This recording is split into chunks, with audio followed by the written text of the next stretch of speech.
Salut tout le monde, je vous retrouve aujourd'hui pour une nouvelle recette. Donc aujourd'hui on va faire un dessert puisque j'aime bien varier les plaisirs et comme vous l'avez tous et toutes compris via une de mes anciennes vidéos donc sur ma chaîne Fitness Bien-être, je vous mets le lien de la vidéo sur cette vidéo-ci. Et voilà, je vais vous présenter l'agar-agar. Donc je vous répète que l'agar-agar c'est une algue donc, qui est utilisée en tant que gélifiant naturel et végétal.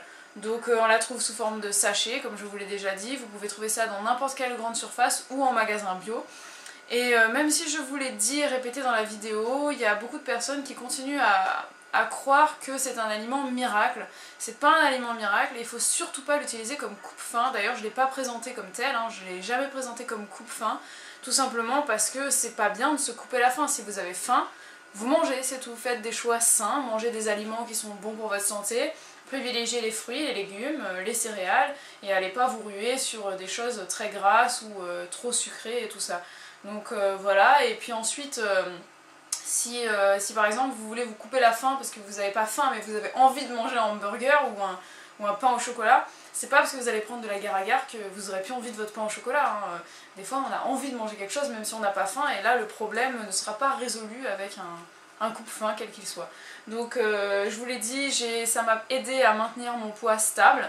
Donc je sais pas si je me suis bien fait comprendre, mais c'est pas quelque chose qui m'a fait maigrir. Oui, j'ai perdu un peu de graisse, peut-être que ça m'a aidé, mais c'est un ensemble de choses, c'est pas que ça. Donc ça, je vous l'ai présenté surtout parce qu'on peut, avec cet ingrédient-là, faire plein de desserts, plein même de trucs salés. Je me suis pas encore lancée là-dedans, mais on peut faire des terrines de légumes et tout ça, pour avoir des aliments légers et qui ne vous feront pas grossir. C'était surtout ça l'idée, remplacer vos desserts et tout ça. C'est pas, faut pas la mettre dans votre café ou dans votre thé pour vous couper la faim, c'est vraiment pas le but. Donc voilà, aujourd'hui on va faire un dessert à base d'agar-agar, donc vous aurez besoin d'agar-agar. Moi je vais faire pour 1 litre, donc un sachet de 4 grammes, mais ensuite vous diminuez les quantités en fonction du nombre de personnes que vous allez servir. Je vais utiliser des kiwis, donc je vous en parlerai sur le blog. Je vais vous faire un article sur les kiwis, donc ce sont des kiwis de la marque Zespri. C'est les kiwis qu'on trouve le plus souvent dans les commerces et je trouve ça trop bon. Moi j'adore les kiwis, j'en ai goûté des Gold pour la première fois, donc je vous en parlerai sur le blog. Je vous mettrai le lien dans la barre d'infos sous la vidéo. L'article n'est pas encore écrit, il sera en ligne vendredi, donc n'hésitez pas à revenir sur la vidéo si vous n'êtes pas inscrit sur le blog ou si vous n'êtes pas sur ma page Facebook et tout ça, et vous aurez plus d'infos sur les kiwis. Donc on va faire une recette à base de kiwis. J'ai pris des kiwis verts, j'en ai mis 4. Je les ai mixés avec un peu de sucre dans un plat en silicone comme ceci. Donc ça c'est surtout pour la déco, puisqu'ensuite je vais le renverser dans un grand plat de service pour faire une jolie déco.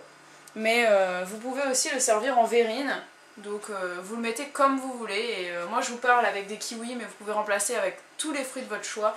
Et voilà, on va faire un genre de panna cotta en fait, revisité. Donc voilà, comme je vous l'ai dit, j'ai mis 4 kiwis, je les ai mixés avec un mixeur plongeur. Et j'ai rajouté un peu de sucre, donc c'est du sucre brut, sucre de canne complet, mascovado, voilà. Donc que j'ai acheté en magasin bio, je me rappelle plus combien ça coûtait. C'est pas donné ces sucres là parce que c'est pas facile d'en trouver, mais c'est tellement bon et puis on n'en met pas beaucoup, on n'en met pas partout, donc voilà, vous dosez, parce que les kiwis généralement c'est pas très sucré, surtout les verts, donc moi je rajoute un peu de sucre. Donc c'est parti, maintenant je vais vous présenter un petit peu ce qu'on va faire pour la panna cotta. J'ai coupé des dattes en morceaux, j'en ai mis une dizaine à peu près.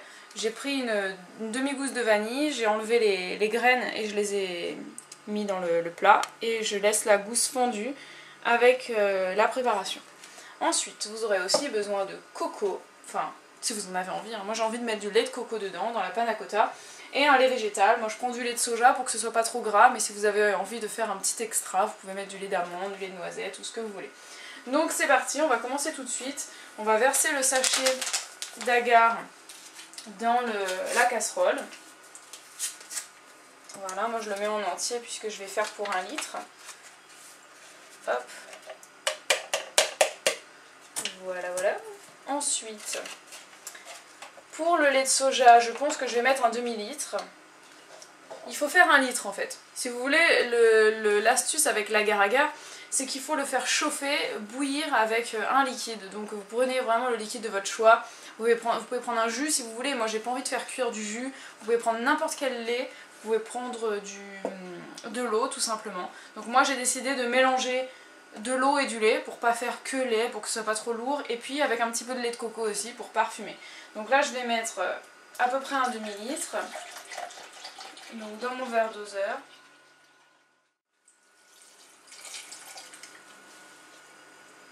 On va maintenant mettre de l'eau. Donc là j'ai mis moitié eau, moitié lait, et pour l'eau j'ai pas encore rempli le quart, et en fait ce que je vais faire c'est que je vais compléter avec du lait de coco pour savoir que ça fait vraiment un demi-litre. Donc je mets mon lait de coco, hop, voilà. Donc là j'ai un demi-litre au total, enfin 1 litre au total de liquide. Hop. Voilà, maintenant on va tout faire chauffer sur feu moyen, et quand ça bout, quand ça va commencer à bouillir, vous allez laisser mijoter encore pendant à peu près 5 minutes. Et je vous rappelle que l'agar-agar, ce n'est pas du sucre, n'est-ce pas Maïté? C'est une algue, voilà, tout simplement. Donc au niveau de la composition, c'est essentiellement des fibres, et puis voilà, c'est pas de la graisse et c'est pas non plus du sucre. Voilà, donc à tout à l'heure, quand ça bouge, je vous retrouve. Voilà, ça a bien bouilli comme vous voulez pendant 5 minutes. Donc là vous voyez ça a créé une mousse puisqu'il s'agit, enfin il y a beaucoup de lait dedans, enfin de lait de soja. Donc là on va essayer de partir à la recherche de la gousse de vanille parce que, ah ouais voilà, bonne pioche. Donc on la retire si on y arrive, hop, et on peut la mettre de côté à la poubelle. Voilà, et ensuite on n'aura plus qu'à verser tout simplement la préparation dans vos verrines ou bien tout simplement dans votre plat comme moi. Donc moi je vais le poser ici. Ensuite on va laisser refroidir et puis dès que ce sera un peu tiédi, mettre au frigo, laisser à peu près 2 heures au frigo. Comme ça la préparation avec l'agar va se solidifier, ça fera comme un flan et vous pourrez renverser la verrine ou le moule et puis servir en tranches ou mettre des petites rondelles de kiwi dessus si vous voulez.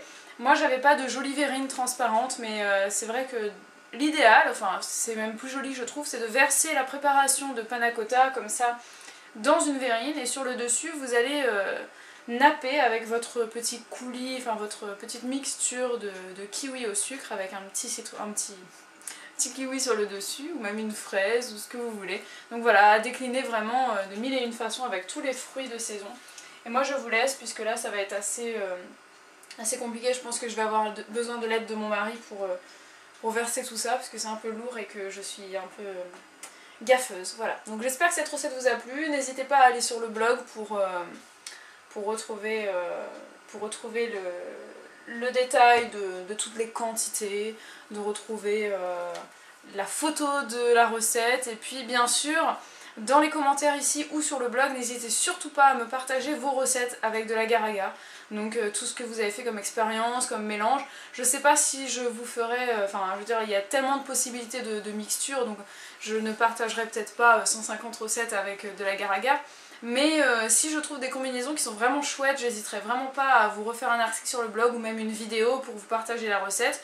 Et si vous avez des recettes que vous avez particulièrement aimées, que vous avez faites vous-même avec de l'agar-agar, n'hésitez pas à me les envoyer par message privé par exemple. Et je pourrais les reproduire en vidéo en vous faisant une petite dédicace et tout ça. Donc si ça vous tente, n'hésitez pas à jouer le jeu. Et puis voilà, un petit pouce vert si vous avez aimé la vidéo. Partagez-la si ça vous fait envie et puis moi je vous retrouve très très vite pour de nouvelles vidéos. Ciao!